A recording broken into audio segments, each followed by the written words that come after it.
कहते हैं कि साक्षी महाराज किस तरह हमको हमारे पिता को मरवा दिया, अब हमको मारना है, आप चाहे जितना पैसा ले लो। कि श्री प्रकाश के रस्तोगी को मारने के बाद कुणाल को फैजाबाद लेकर के चला आता है और फिरौती में जुगल किशोर ज्वेलर से 1 करोड़ रुपए ले चुका होता है और फैजाबाद में ले चुका होता है। और लेने के बाद ये यहाँ से रफू चक्कर हो जाता है सीधा पटना और सूरज भान के छोड़ देता है और सीधा चला जाता है सूरज भान के पास, ताकि वो जानता था कि पुलिस आ ही जाएगी इसको सूंघते सूंघते यहाँ तक, तो ये सीधा वहाँ निकल जाता है। वहाँ जाने के बाद अपना पैसा उनको देता है सूरज भान को, कहता है कि ये 99 लाख रुपए आप रखिए, 50,000 वो अन्ना को दे चुका होता है, 50,000 रुपये अपने खर्चे के लिए निकाल देता है।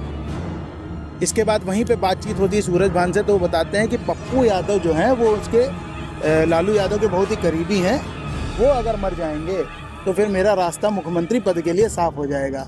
कौन कहता है ये श्री प्रकाश वो सूरज भान बोलता है श्री प्रकाश से।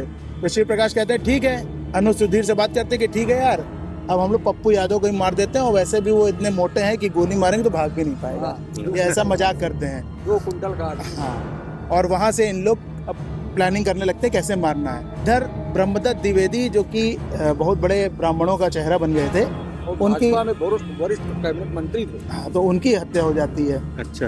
तो राजनीतिक कारण से, क्योंकि उनको कल्याण सिंह का विकल्प माना जा रहा था, तो उनकी हत्या हो जाती है। तो पता लगता है कि साक्षी महाराज ने एक फर्रुखाबाद का विधायक विजय सिंह, उनके आदमियों के थ्रू उनको मरवा दिया था।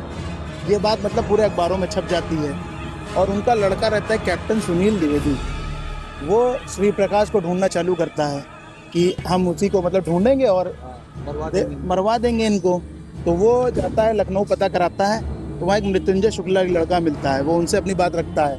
तो मृत्युंजय शुक्ला ये बातें श्री प्रकाश को बताते हैं। फिर श्री प्रकाश इनको फ़ोन करता है सुनील द्विवेदी कि आप आ जाइए, तो कहते कहाँ मिलना क्या है वो मैं बताऊंगा। फिर वो फैजाबाद बुलाते हैं कि यहाँ आइए और मिलते हैं। सारी बात वो बताते हैं कि साक्षी महाराज किस तरह हमको हमारे पिता को मरवा दिया, अब हमको मारना है, आप चाहे जितना पैसा ले लो। तो कहते ठीक है आपका काम हो जाएगा। तो कहे आपसे अगर बात करनी होगी तो कहे वो मैं बात करूंगा, और अपने 2 लड़कों को साक्षी महाराज की रेकी करने के लिए भेज देता है।